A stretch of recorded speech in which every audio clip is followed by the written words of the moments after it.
Throughout the month of February, Denver 7 is celebrating Black History Month. And each week we are sharing inspiring stories about African Americans and their impact on Colorado. And tonight our Micah Smith takes us on a culinary journey showing us new spins on an old cuisine. And there he goes.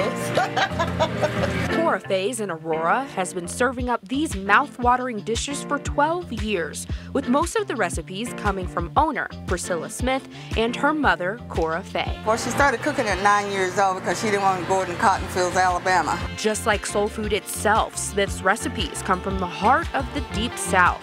But contrary to some tales of soul food's humble beginnings, it's not just the master's throwaway food, it's not just slave food. Freelance food writer Adrian Miller, also known as the soul food scholar, says soul food is taking unfamiliar ingredients and making dishes magical.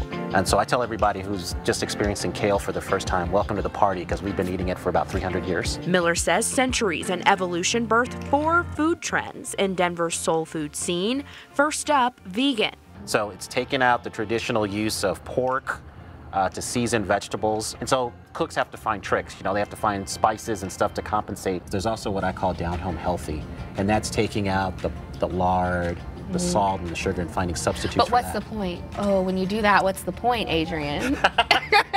That's what I'm talking about, yes.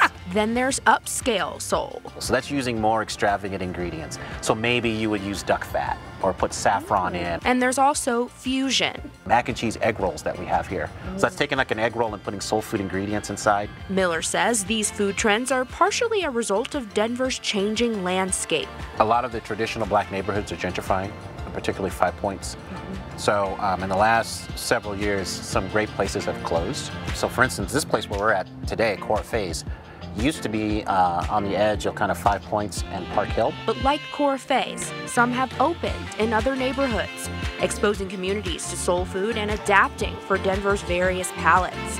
And Miller says soul food can be enjoyed anywhere because the essence of soul food at its core is the comforting taste of home.